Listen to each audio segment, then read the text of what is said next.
హిందూ మతం స్వీకరించిన లేదా సిక్కు మతం స్వీకరించిన బౌద్ధ మతం స్వీకరించిన ఎస్సీ హోదా ఉంటుంది అని చెప్తా ఉంది. మరి హిందూ మతానికి, బౌద్ధ మతానికి, సిక్కు మతాన్ని స్వీకరించినటువంటి వాళ్ళందరికీ కూడా ఎస్సీ హోదా కొనసాగేటప్పుడు క్రిస్టియన్ మతం స్వీకరిస్తే, ఇస్లాం మతం స్వీకరిస్తే ఎస్సీ హోదా ఎందుకు వర్తించదు అని చెప్పి మనం అడుగుతున్నాం. ఈ దేశంలో ఎవరైనా సరే మత స్వేచ్ఛ ఉంది. మనకు నచ్చినటువంటి మతాన్ని స్వీకరించేటటువంటి హక్కు మనకు ఉంది. ఏ దేవుడినైనా సరే నమ్మొచ్చు, పూజించవచ్చు, ఆ రకమైనటువంటి హక్కు మనకి రాజ్యాంగం ఇచ్చింది. మరి రాజ్యాంగానికి వ్యతిరేకమైనటువంటి తీర్పది. రాజ్యాంగం అనేటటువంటి మీకు మత స్వేచ్ఛ ఉంది, మీకు నచ్చినటువంటి మతాన్ని స్వీకరించవచ్చు అని చెప్తుంటే మతాన్ని స్వీకరించకుండా కూడా ఉండొచ్చు అని చెప్తుంది రాజ్యాంగం. మరి అలాంటప్పుడు ఈ రెండు మతాలు స్వీకరిస్తేనే మీకు ఎస్సీ హోదా వర్తించదు, మిగతా మతాలు స్వీకరిస్తే ఎందుకు వర్తిస్తుంది అని చెప్పంటే కోర్టు ఏమంటుందంటే క్రిస్టియన్ మతంలో కానీ ఇస్లాం మతంలో కానీ కులాలు లేవు, కుల వివక్ష లేదు, ఇతర వాటిలో ఆ రకమైనటువంటి ఉంది. ఆ మతాలే క్రిస్టియన్ మతం, ఇస్లాం మతమే కులాన్ని, కుల వివక్షను వ్యతిరేకిస్తుంది. అందుకని ఆ మతాన్ని స్వీకరించారు కాబట్టి ఇది మీకు వర్తించదు అని చెప్పంటుంది. క్రిస్టియన్ మతం స్వీకరించినటువంటి వాళ్ళ మీద ఈ దేశంలో వివక్ష లేదా? క్రిస్టియన్ మతం స్వీకరించినటువంటి వాళ్ళ దేశంలో అర్థాంతరానికి గురి కావడం లేదా? క్రిస్టియన్ మతం స్వీకరించినటువంటి వాళ్ళు దాడులు, దౌర్జన్యాలు, హత్యలు, హత్యాకాండలకు గురి కావడం లేదా? కాలం చెడును దళిత క్రిస్టియన్లనే కదా అక్కడ ముక్కలు ముక్కలుగా నరికేసినటువంటిది. అగ్రకుల దురంకారంతో ఈ రోజే ఈ 17 తారీఖునే కాలం చెడులో లలిత క్రైస్తవుని మేము మనుషులే, మేము అందరితో సమానంగా ఉంటామని అన్నదికి అక్కడ ఉన్నటువంటి వాళ్ళని అగ్రకులాలంతా కూడా కలిసి ముక్కలు ముక్కలుగా నరికి చంపేసినటువంటి ఘటన ఈ దళిత క్రైస్తవుల మీదనే జరిగింది కదా. అది కులం పేరుతోనే జరిగింది కదా, దళితులు కాబట్టి జరిగింది కదా, వాళ్ళ మాదిగలు కాబట్టి జరిగింది కదా. కోర్టు ఏమంటుంది? కోర్టుకి ఎందుకు కనబడుతుంది? కోర్టు ఎందుకు దాని గురించి పరిశీలించడం లేదు? కోర్టు ఎందుకు దాని గురించి పట్టించుకోవడం లేదు? కాలం చెడులో అదే జరిగింది. చుండూరులో కూడా ఏం జరిగింది? చుండూరులో కూడా దళితులంతా కూడా ముక్కలు ముక్కలుగా నరికేసడమే కాకుండా నరాలు కోసి తెంచేసి చెరువుల్లో పడేసి చంపేశారు కదా దళిత క్రైస్తవులని. దళిత క్రైస్తవుని అగ్రకుల దురంకారంతోనే, అహంకారంతోనే కదా చుండూరులో హత్యలు చేసింది. ఇక్కడ మన కర్నూలు దగ్గర వేంపేటలో ఏం జరిగింది? దళితులంతా కూడా సజీవ దహనం చేసి, దళిత క్రైస్తవుల్ని సజీవ దహనం చేసి బూడిద చేసేశారు కదా. కారంపేటలో, చుండూరులో, వేంపేటలో, మిగతా ఎక్కడ చూసినా దళితుల మీద, దళిత క్రైస్తవుల మీద దాడులు, దౌర్జన్యాలు, హత్యలు, హత్యాకాండలు కొనసాగుతుంటే మీరు ఎస్సీలు కాదు, ఎస్సీ అడ్రాక్ట్ మీకు వర్తించదు, చట్టం వర్తించదు, రిజర్వేషన్ వర్తించదు అని చెప్పి చెప్తా ఉంది. అంటే మీరు ఏ మతమైనా స్వీకరించాలంటే మీకు స్వేచ్ఛ లేదు, మేము అనుకున్నటువంటి మతంలో ఉంటేనే ఈ హక్కులు ఉంటాయని చెప్పంటుంది. అంటే మళ్ళీ మనం హిందూ మతంలో ఉంటేనే హక్కులు ఉంటాయంటుంది. లేదా ఇతర మతంలో స్వీకరిస్తే మీకు రిజర్వేషన్లు ఉండవు, మీకు చదువుకునే హక్కు ఉండదు, మీకు ఉద్యోగం చేసే హక్కు ఉండదు, మీరు ప్రజాప్రతినిధులుగా ఎన్నికయ్యేటటువంటి హక్కు ఉండదు, మీరు రెండవ పౌరులుగా ఉండాలంటుంది ఈ దేశంలో. మనం రెండవ పౌరులుగా ఉండాలని చెప్పంటుంది. మనమందరికీ సమానమైనటువంటి హక్కులు ఉండవు అని చెప్పంటుంది.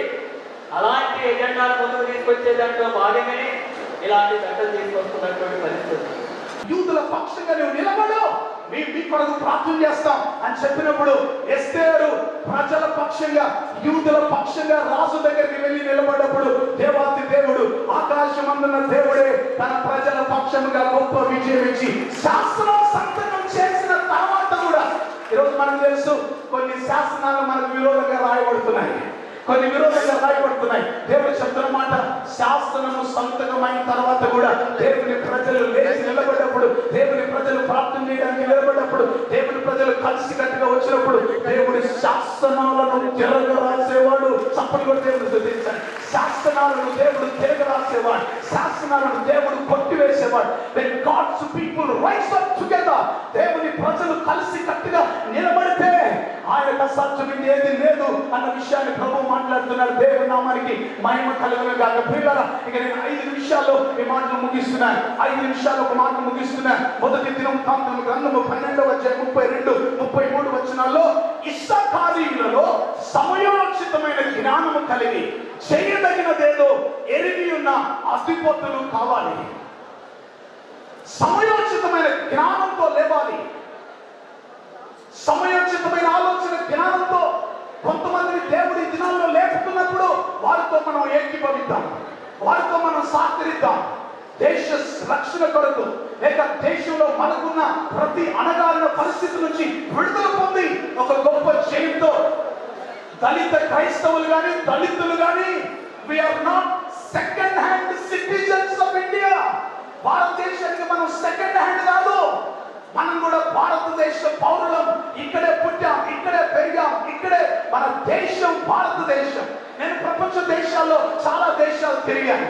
దాదాపు 15-16 దేశాల్లో నేను వెళ్ళిన ప్రతి చోట భారతదేశం యొక్క గొప్పతనాన్ని నేను ప్రకటిస్తాను.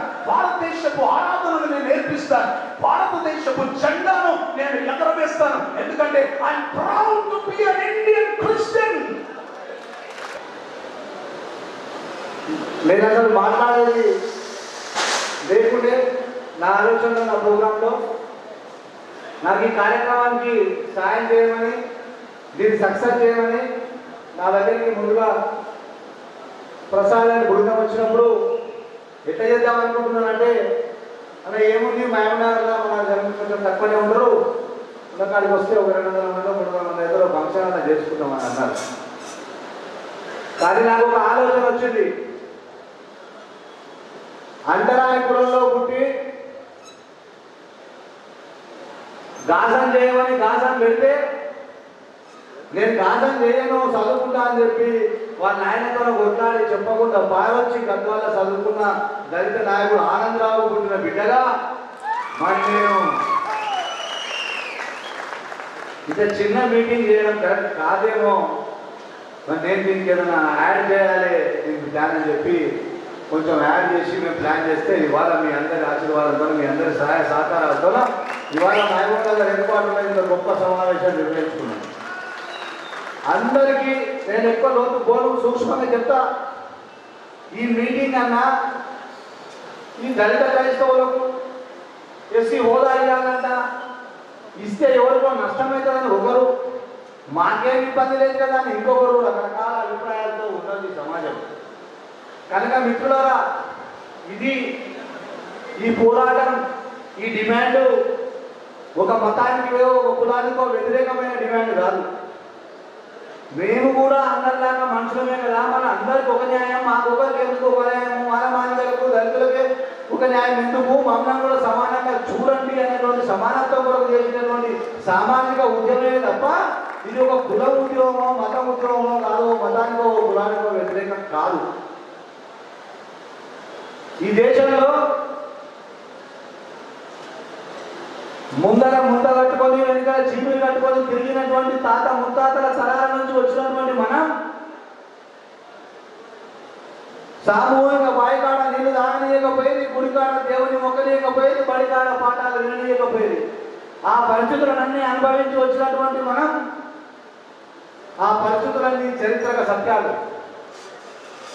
మరి ఆ క్రమంలో స్వాతంత్రోద్యమం, అంబేద్కర్ గారు మేధావి గారి చేతిలో రాజ్యాంగం రచించే అవకాశం రావటం, ఆ తర్వాత ఈ అంతరాయ వాళ్ళందరికీ ఒక నిచ్చెనలాగా సహాయం అవసరం అని చెప్పి వారు రిజర్వేషన్ పెట్టే క్రమంలో ఒక లిస్టు తయారు చేశారు. List of caste, scheduled caste అంటే 59 కులాలను తయారు చేశారు. సడన్గా రాజ్యాంగం అమల్లోకి వచ్చిన తర్వాత ఈ షెడ్యూల్డ్ కులాలని కన్సర్న్ హిందూ రిలీజియన్ అని చెప్పి రాయడం జరిగింది. అది అన్యాయం. ఆ రకమైనటువంటి పరిస్థితులు ఉన్నప్పటికీ కూడా కానీ సమాజంలో ఎవరు కూడా మనకు వ్యతిరేకించలేదు ఇంతకాలం ఈ 60-70 ఏళ్లలో. మీకు ది బెస్ట్ ఉదాహరణ మన అడిగడ్డలో రిజర్వ్ స్థానమైనటువంటి అలంపూర్లో అబ్రహాం అనే వ్యక్తి ఎస్సీ కులం సర్టిఫికేట్ ఇవ్వడం జరిగింది అప్పటి ప్రభుత్వం. ఆ ఎస్సీ సర్టిఫికేట్తోనే అబ్రహాం అనే ఎమ్మెల్యే కావడం జరిగింది. అంటే మన బయట ప్రేమతోన అరే వీళ్ళు కూడా దళితులే చర్చిపోని పేరు అబ్రహాం ఉందని సామె ఏమనుకోని వాళ్ళు దళితులే కదా అన్నటువంటి ఒక ఉద్దేశంతో అప్పటి ప్రభుత్వాలు ఇట్లా ఇట్లా ఇట్లా ఇట్లా నడుస్తుంది. కానీ కార్యక్రమేణా ఇప్పుడున్న పరిస్థితులు నువ్వు ఏం దినాల్లో నిర్వహిస్తున్నాయి, నువ్వు ఏం దినాల్లో వాళ్ళే చెప్తున్నారు, ఏం తినకూడదో వాళ్ళే చెప్తున్నారు, నువ్వు ఏం కట్టాలో వాళ్ళే చెప్తున్నారు. కట్టకూడదు వాళ్ళు చెప్తారు. అసలు పరిస్థితులలో అసలు రాజకీయ పరిస్థితుల్లో మనం ఉన్నాం. మన జాతిని మెల్లమెల్లగా మనకు తెలియకుండానే మనం దెబ్బ కొట్టే ప్రయత్నం జరుగుతూ ఉంది. ఇవాళ ఓ రెడ్డి జీసస్ నమ్ముకుంటే ఆయన కులం పోతలేదు. ఒక వెలుమైన చర్చిపోతే ఆయన వెలుమనే ఉంటున్నాడు. ఒక యాదవ్ చర్చిపోతే ఆయన యాదవే ఉంటున్నాడు. ఒక ముదిరాజ్ చర్చిపోతే ముదిరాజే ఉంటున్నాడు. ఇంకెవరు ఏ కులమో పోయినా వాళ్ళ అదే కులం ఉంటుంది. ఒక్క ఎస్సీలు చర్చిపోతే వాళ్ళ కులం పోతుందన్నటువంటి దుర్మార్గమైనటువంటి పరిస్థితులకు వ్యతిరేకంగా నినాదించడానికే ఇవాళ మనం అందరం ఇక్కడ జమైనామని చెప్పి మన ప్రశాంతంగా తెలియజేస్తాం. ఇవాళ ఈ దేశంలో ఉన్నటువంటి గిరిజనులు ఎస్టీలు 40,000 ఎస్టీలు ఎవరైతే ఉన్నారో వాళ్ళు చర్చికి పోయినా భారతీయులు తీసుకున్నా వాళ్ళు క్రిస్టియన్ అయినా కూడా వాళ్ళకి ఎస్టీ సర్టిఫికేట్ ఉంటుంది. ఎస్టీ రిజర్వేషన్ పొందొచ్చు, వాళ్ళ హోదా అనుభవించవచ్చు. ఒక్క ఎస్సీలే ఏం అన్యాయం చేసేది? మేము మీకు అన్యాయం చేస్తామా? రాజ్యానికి అన్యాయం చేస్తామా? దేశానికి అన్యాయం చేస్తామా? ఒకసారి చరిత్ర ఎన్నిక తీయండి. స్వతంత్రోద్యమంలో ఈ దేశానికి ద్రోహం చేసి ఈస్ట్ ఇండియా కంపెనీతో చేతులు పంపిన సామంత రాజులు దళితులు లేరు. ఒకసారి చరిత్ర తీయండి. ఈ దేశానికి ద్రోహం చేసిన దృష్టిలో ఎక్కడ కూడా దళితుడు ఉండడు. దళితుడు దేశం కొరకు ప్రారంభించుడు, దళితుడు దేశం కొరకు సంపాదించుడు, దళితుడు ఈ దేశం కొరకు రక్తాలు ఇచ్చుడు. అలాంటి దళితులకు ఈ రకమైనటువంటి వివక్ష చూపడం కరెక్ట్ కాదు అన్నటువంటి జ్ఞానమే మనందరం కూడా ఇవాళ ముక్తకంఠంతో ఇస్తూ ఉన్నాం. బైబిల్ కాబట్టి మనము 2 నినాదాలు చేయాల్సిన అవసరం ఉంది. అవసరం ఉంది. అదేంటంటే praise the lord, praise the lord, జై భీమ్, జై భీమ్. ఈ 2 మనము పబ్లిక్లో తీసుకుపోవాల్సిన అవసరం ఉంది. ఈ 2 సమానంగా తీసుకుపోతేనే దళిత క్రైస్తవులకు సమానమైన హక్కు రావాలంటే ఈ 2 సమానంగా తీసుకుపోవాల్సిన అవసరం ఉన్నది. మేము గత 2 నెలల నుంచి అనేక సందర్భాల్లో దైవ సేవకులను, పాస్టర్స్ను, సంఘ పెద్దలను కలుస్తుంటే వాళ్ళ యొక్క బాధలు, వాళ్ళ యొక్క సమస్యలు ఎన్నో ఉన్నాయి. వాటన్నిటిని వింటున్న సమయంలో మాకు దుఃఖం వేసింది.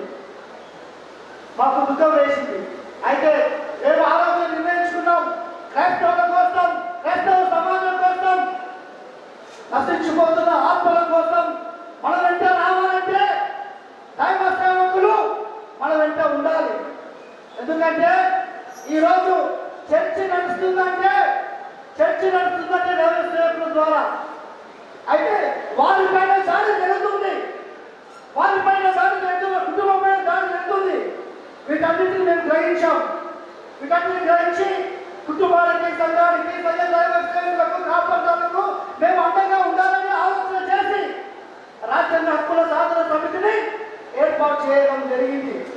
అయితే మనం చాలా దినాలు చూస్తున్నాం, చాలా సమస్యలు చూసాం, దైవ సేవకుల మీద దాడులు చూసాం, చర్చిల మీద దాడులు చూసామా? దైవ సేవకులు కొట్టడం చూసామా? అయినా వాళ్ళు వెనక్కి పోయిందా? వాళ్ళు భయపడలేదు. మళ్ళీ తిరిగి ప్రార్థన చేసుకొని